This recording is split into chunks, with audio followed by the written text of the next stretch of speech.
You're listening to The Jacob Valk Show. He's breaking down the latest and greatest in sports as only he can. Follow him on Twitter at RealJacobValk. Here he is, Jacob Valk. Hello,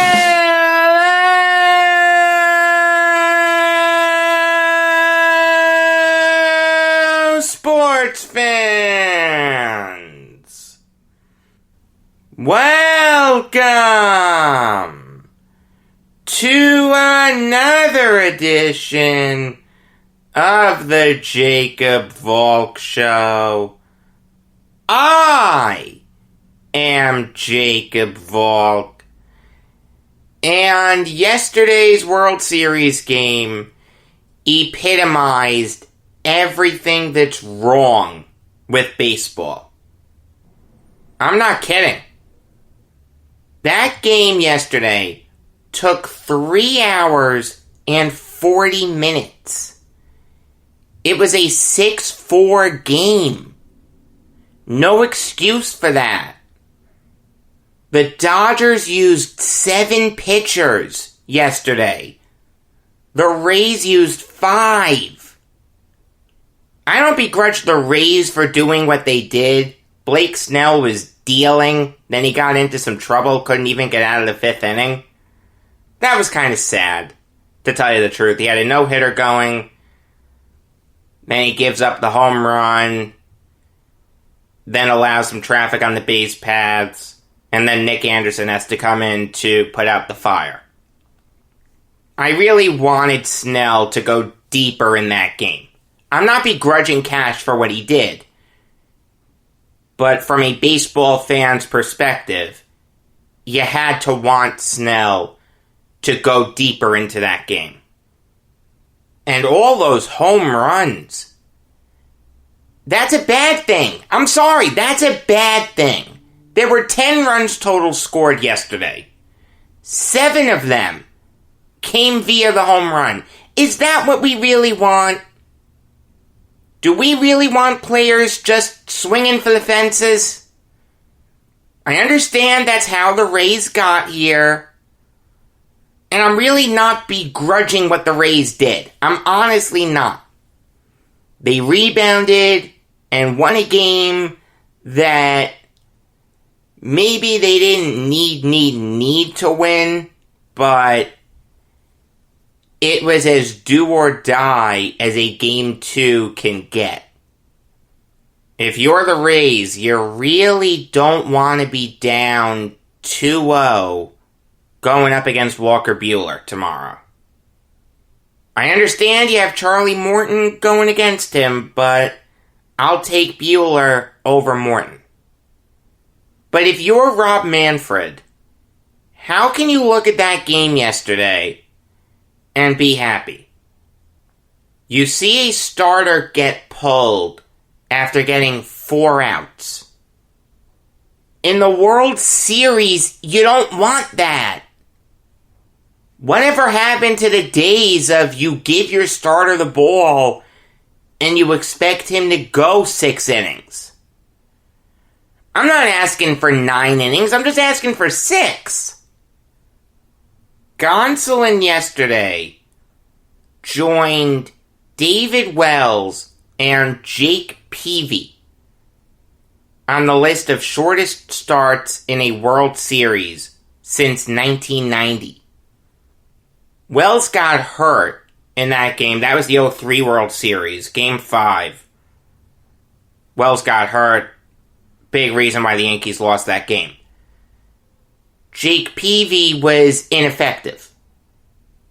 No one begrudged Bruce Bochy for pulling Peavy when he did. That was 2014. Tony Gonsolin had only given up 1 run. He made 1 bad pitch. That's it. Just 1 bad pitch. Was that the plan? Was the plan to entrust this shaky Dodgers bullpen with 23 outs? The last time There was a World Series start as short as Gonsolin's without an injury, and only one run being allowed by a starter was Harry Taylor in Game 4 of the 1947 World Series. That was the Bill Bevins near no-hitter game. Thank you, Baseball Reference. But even then, Taylor wasn't good. He faced 4 batters, loaded the bases, and then allowed Joe DiMaggio to get an RBI walk. I don't think anyone was begrudging Bert Schotten for doing what he did. This was a disastrous decision by Dave Roberts. It just doesn't work. There's no way where that decision's gonna work. Dustin May was pitiful. I like May. I think May's a good pitcher. But he was anemic yesterday. Gave up 3 runs on 4 hits. Joe Kelly, who I love, he wasn't good. Victor Gonzalez wasn't good. You can't look at that Dodger bullpen and say, you know what, I trust them to get 23 outs. I mean, how can you look at that game yesterday if you're Commissioner Manfred and say, you know what, baseball's in a good spot right now? You have a World Series game in prime time with a total of 10 pitching changes. No good reason for there to be that many. If there need to be, if the starter's dreadful, fine. I'm not begrudging Cash for what he did. I thought Cash managed this game well. Give him credit. And if Gonsolin had given up 5 runs, fine. Pull him. I have no problem with that at all. But there was no good reason for Gonsolin to be pulled when he was. We need to have a rule instituted to stop this madness. I don't care what analytics say. This isn't good for the game. This isn't what baseball is supposed to be. This isn't what the fans want to see. You think the fans want to see 1 million pitching changes? You think they want to stay up until midnight, waiting with bated breath to see who the next reliever is going to be? That's ridiculous. If it wasn't for Will Smith and Corey Seager, that game would have been impossible for me to watch. I don't know what the answer is to change the rule. Maybe it's something like, unless a starter throws 30 or 40 pitches in an inning, or he gives up 5 runs, then you can pull him before, let's say, 3 innings, maybe 4. In a perfect world, it would be 5. I'm not even asking for that. See, here's the thing. Rob Manfred took over Major League Baseball and made it worse. The game today is worse than it was at the end of Bud Selig's time as MLB commissioner. He's overseeing a game where the Tampa Bay Rays are putting 4 outfielders out there and 3 infielders. Look, I admire the creativity by Kevin Cash to come up with that. But that's not what baseball should be. It's just not. It's gimmicky. It's childish. It's something that you wouldn't even see in beer league softball. But it's legal. I don't hate Cash for doing it. But Manfred needs to put a stop to it. I'm okay with there being an illegal defensive alignment rule. 4 infielders at all times. Must have at least a toe on the infield. And there must be 2 on either side of second base. That's the way baseball should be. I just don't see how you can watch that game yesterday and be excited about the future of baseball.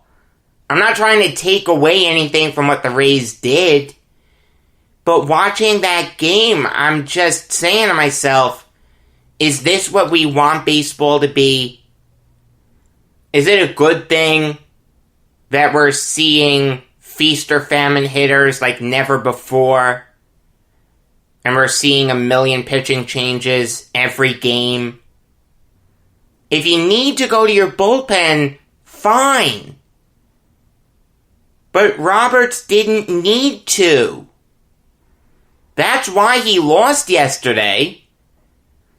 If Major League Baseball doesn't put a stop to this nonsense with a million pitchers each game and these crazy defensive alignments, baseball as we know it will cease to exist in 25 to 30 years.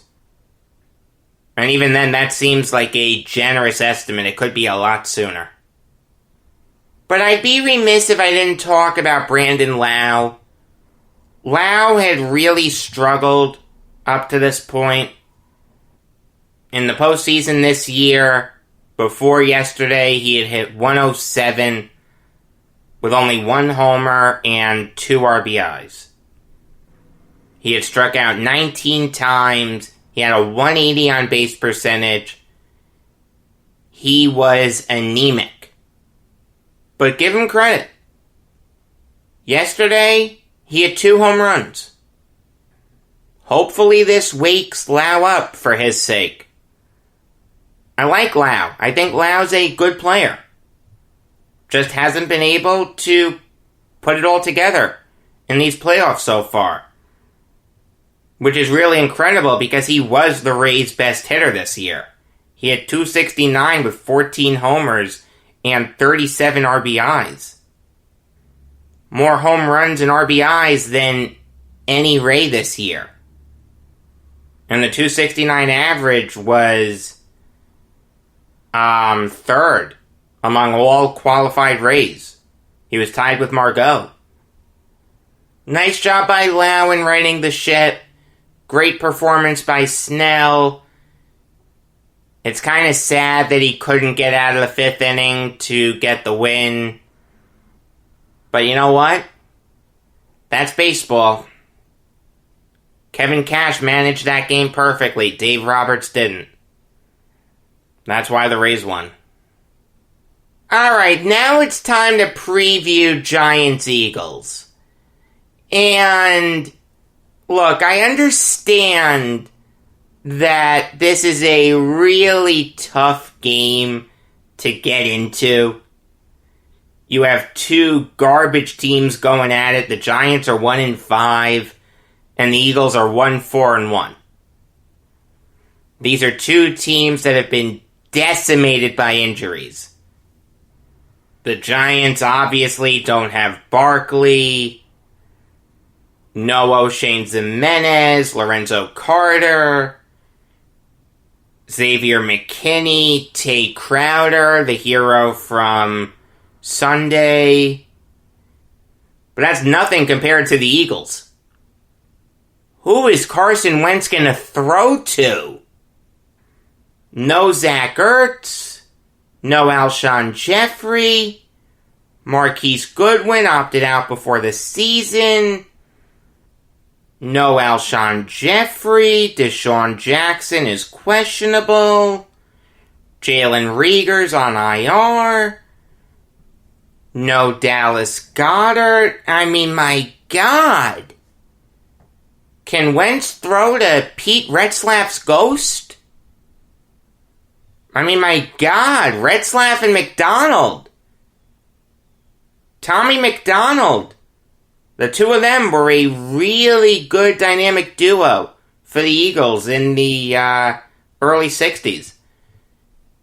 Put their ghosts out there, I'm telling you. But this game is meaningful. Whoever wins this game really ups their odds of winning the NFC East. We all know the story by now. The Cowboys are 2-4, yet they're somehow leading the NFC least. I mean, that's going to change very quickly. One thing that became very clear on Monday is that Andy Dalton just doesn't have it anymore. And Ezekiel Elliott needs to buy some glue or something. Because he cannot fumble the ball that much again. Have him on one of my fantasy teams. I won my matchup last week with him, but I'll tell you, he didn't help much. So look, whoever wins this game really ups their chances of winning that division.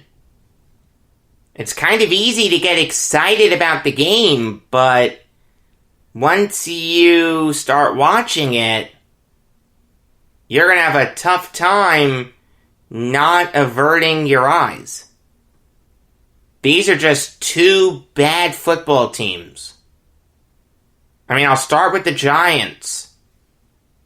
Every freaking time I turn on WFAN, I hear Giants fans expressing optimism about their team. And those types of calls increased tenfold after the Giants beat Washington. I don't get it. I'm not saying this as a Giants hater. I just don't understand how you can look at the Giants and be confident about them. You have a quarterback who gives away the football more than someone who's giving away free samples at the local food court. You have a defense that allowed Kyle Allen to drive down the field with 2 minutes left and nearly tie the game. You want me to give the Giants defense credit for stopping the 2-point conversion? It was a stupid play call and a stupid decision to go for 2. The Giants didn't win that game. Washington lost it. I just don't understand how you can look at Daniel Jones and be confident in him. He has moments where he looks really good. I get that. He had that big run on Sunday where he faked out the cameraman, and he's capable of making some breathtaking throws. I understand that. But the turnovers are unforgivable. The game on Sunday was the first game that he threw a touchdown pass in since week 1 against the Steelers. He's not good. The kid's a bust. I understand that if you're the Giants, you really want him to succeed. This is the guy who you replaced Eli Manning with. The guy who you spurned a future Hall of Famer for. Eli can say all the nice things he wants. But use your noodle. The guy was ticked off. He had to be. How could he not be ticked off? 2 games into last season, he gets pulled? Jones gives him a little bit of a shot in the arm, but not much. How good could they be? They lost to the Jets. The Jets were 1-7 when they beat the Giants. I mean, my God. Daniel Jones is a bust. Daniel Jones is not going to work out long term in this league. I mean, the one thing I'll say in his defense is he has a garbage running game helping him. Make no mistake about it. Daniel Jones is the best runner that the Giants have. He's actually leading them in rushing yards this year. I'm not kidding. He has 204. Devontae Freeman has 164. Freeman has been dreadful. Dion Lewis has been non-existent. I want to see Wayne Gallman more. Gallman has actually looked pretty good in limited time. What you're going to see tonight from the Giants is a run-heavy offense. They're not going to trust Jones to make a bunch of deep throws. You may see it a few times, but not a lot. You'll see a ground and pound offense with a lot of short passing routes. Slants, out routes. Because you can't trust Jones to do anything else. This guy has 3 touchdowns to 6 interceptions. He's fumbled the ball away 3 times.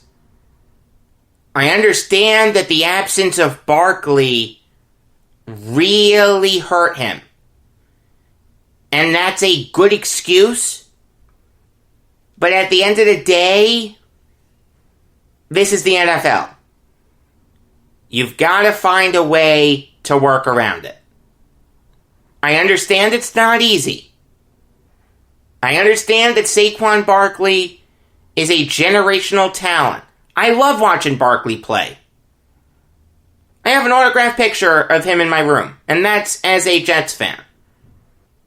But at the end of the day, you've got to be able to persevere.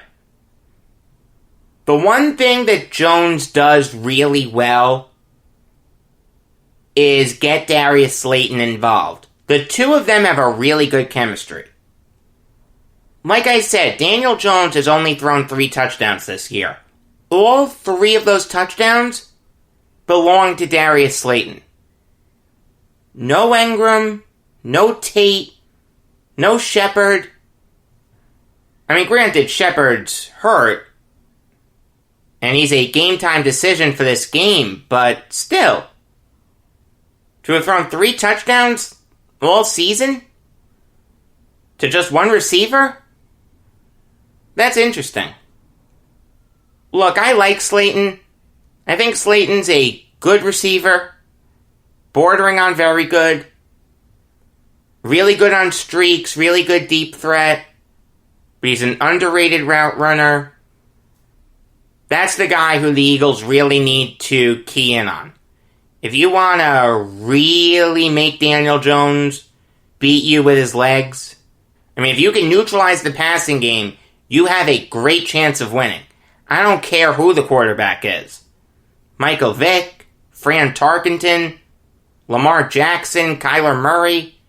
If you can neutralize the passing game and force the Giants to beat you with the run game, you've got a great chance of winning.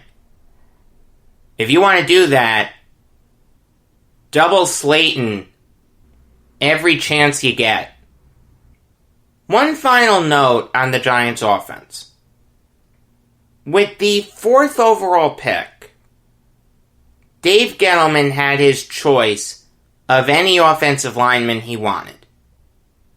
I personally thought they should have picked Isaiah Simmons, but if Gettleman wanted to go offense, that's all well and good.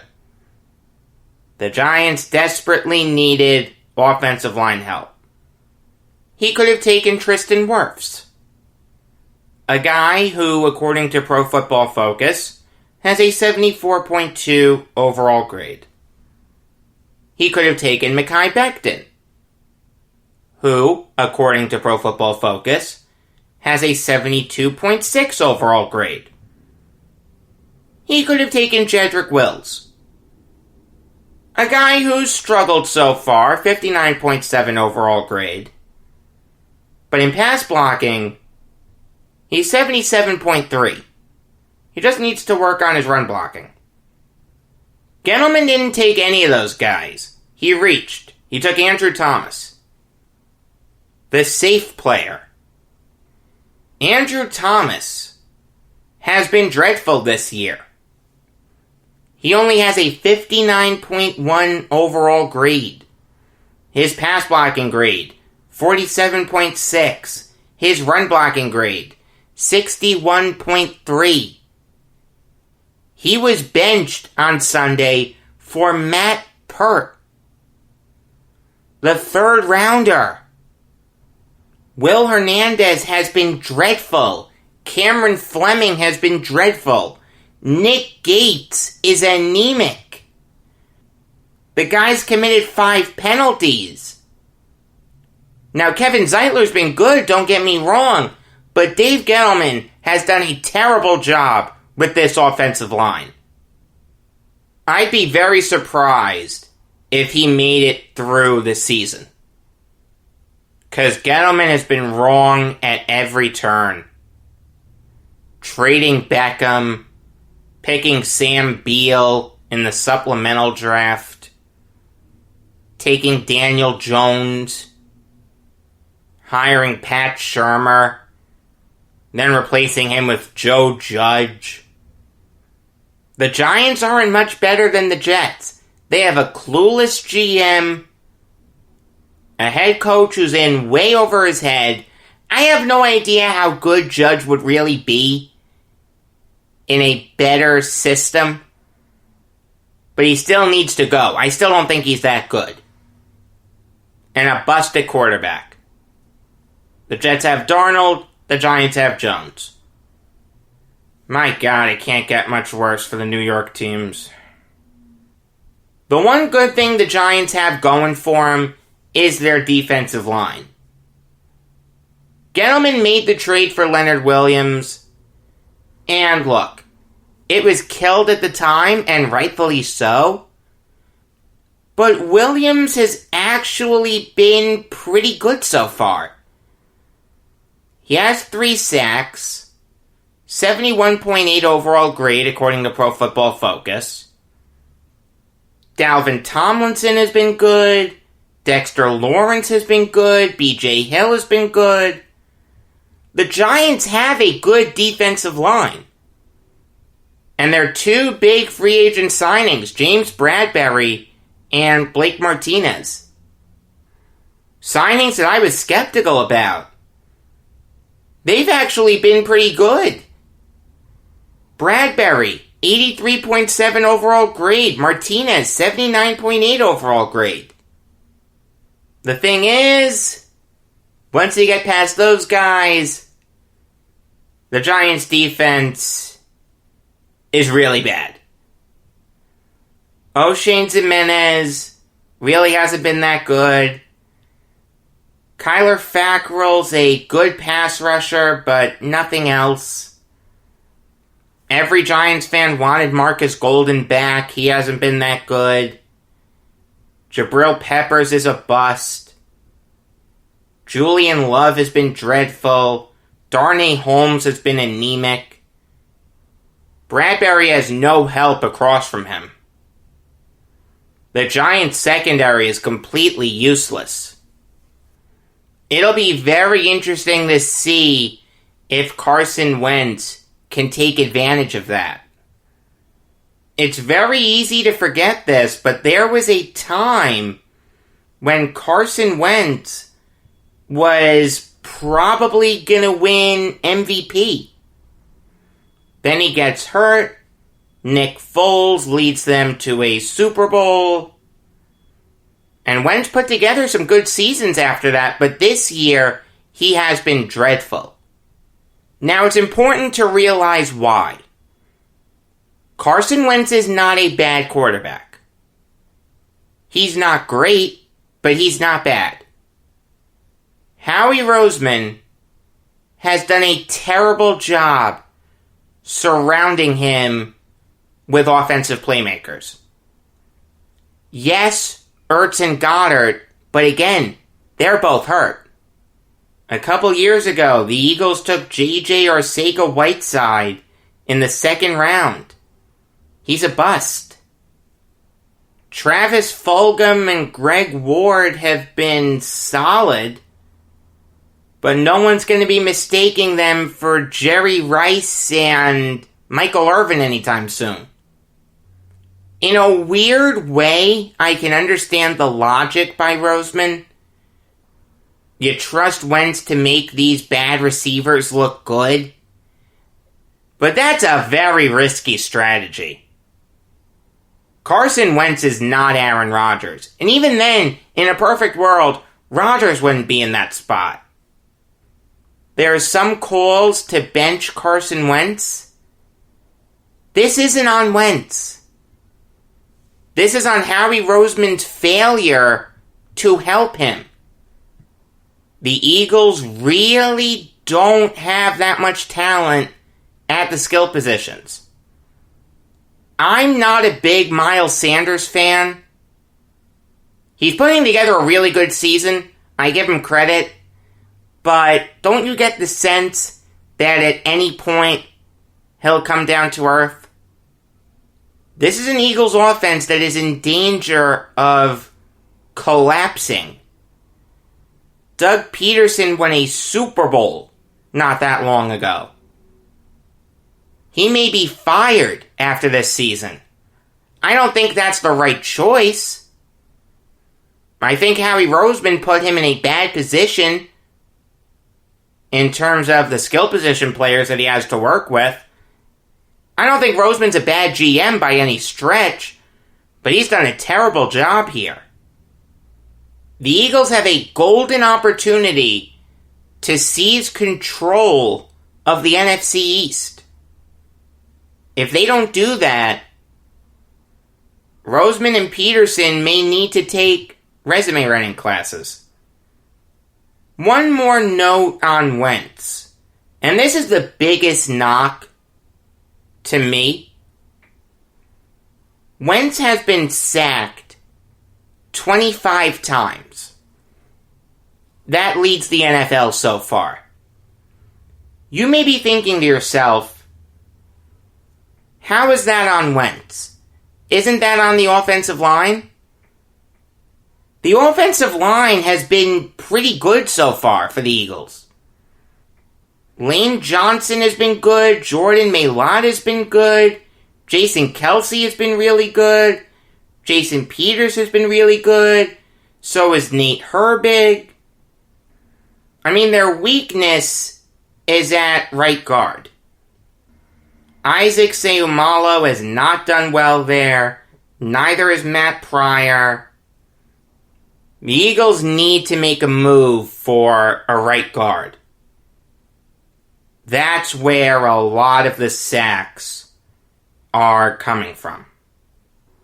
Defensively for the Eagles, they have a really good front seven. Fletcher Cox, Brandon Graham, Malik Jackson, Josh Sweat, Hassan Ridgeway, Derek Barnett. Their secondary has been bad, but Daniel Jones will make them look good. This game is going to come down to which quarterback can tear up the secondary. Neither one of these teams have a good secondary. I trust Wentz to do that more than Jones, so I'm picking the Eagles tonight. Moving on now to the huge NFL trade. And no, it is not Jordan Willis. I'll get into him in a minute, but no. The trade that I'm talking about is the Vikings trading Yannick Ngakoue to the Ravens for their third-round pick this year and a conditional fifth-rounder next year. First, for the Vikings, this is a great job by them in getting back some of the draft capital that they traded away in the first place for Ngakoue. They traded a second and a fifth, and they got back a third and a fifth. I understand early second for a late third. That's really bad, but still, it could have been worse. They could have seen him leave and get no compensation. Ngakoue is a free agent at the end of this season. So the Vikings did a good job of getting something for him. Bad job by trading for him in the first place and only getting one win with him, but a good job in recouping something for him. As for the Ravens, they were rumored to be targeting Ngakoue for a while. Before the Jaguars traded him to the Vikings, the Ravens were rumored to be going after him hard. Ngakoue is from D.C., not that far from Maryland. He played for the Terrapins. He's wanted to be a Raven for a while. Now, you'd think that I'd be singing the Ravens' praises for adding a talent like Ngakoue. By his standards, he hasn't had a good season, but it's good for mere mortals. Ngakoue has a 63.5 overall grade. He has 4 sacks. But he's usually in that 70 to 80 range, according to Pro Football Focus. Part of that can be attributed to the fact that he's playing for a bad Vikings team, but still, he's taken a little bit of a step back.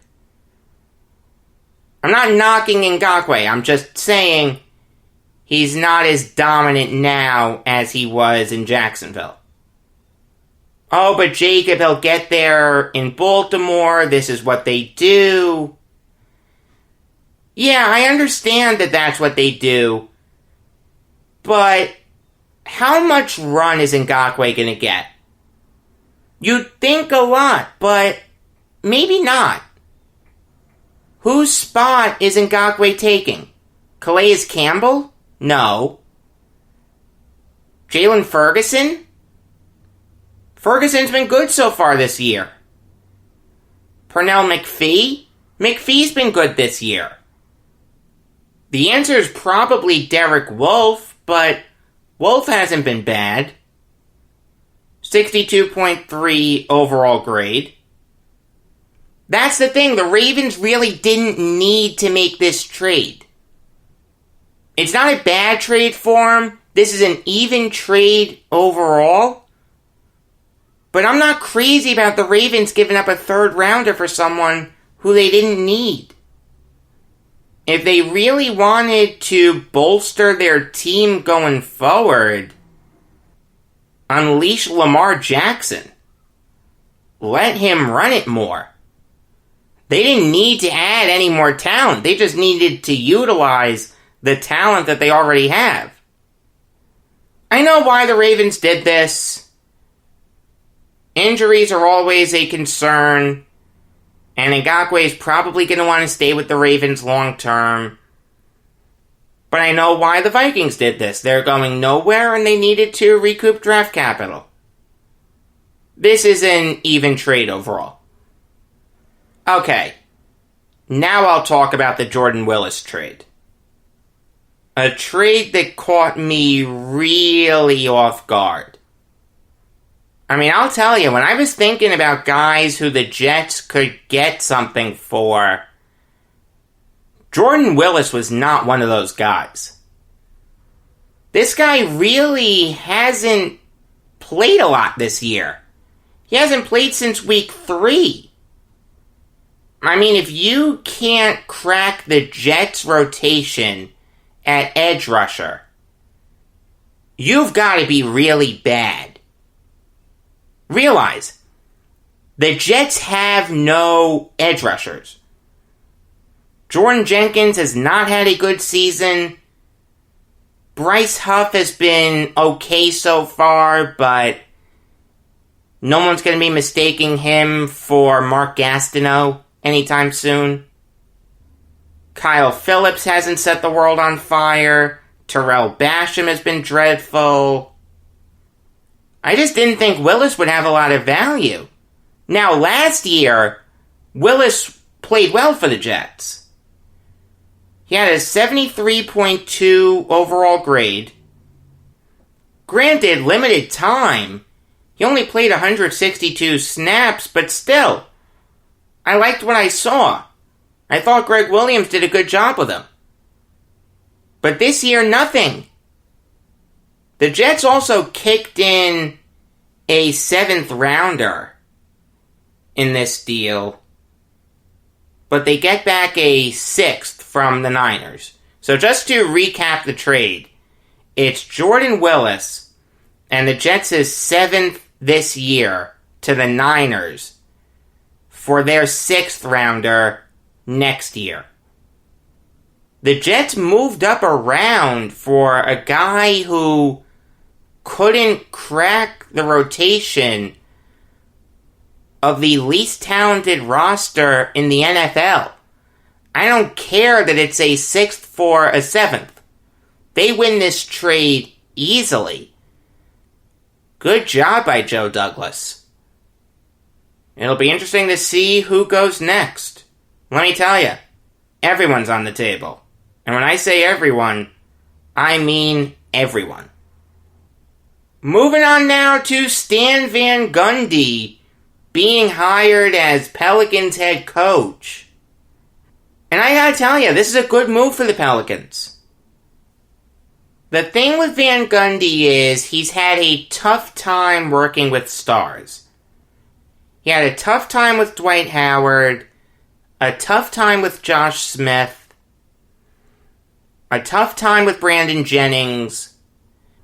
Granted, with the exception of Howard, they weren't superstars, but they were viewed as solid building blocks. Smith and Jennings were going to lead the Pistons to the promised land once upon a time.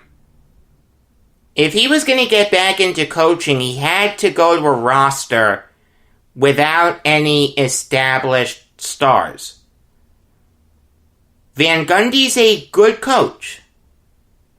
Was really good with the Heat, was really good with the Magic, struggled with the Pistons, but overall, the guy's a .523, .384 record. This guy's a really good basketball mind, him and his brother. And he's taking over a roster in the Pelicans that, while they have talented players, there are no superstars yet. Zion can get there, but he's not there yet. Lonzo will never get there.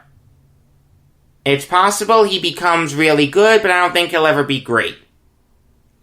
Brandon Ingram, it's possible he gets there, but I think Zion has the better chance of being a superstar.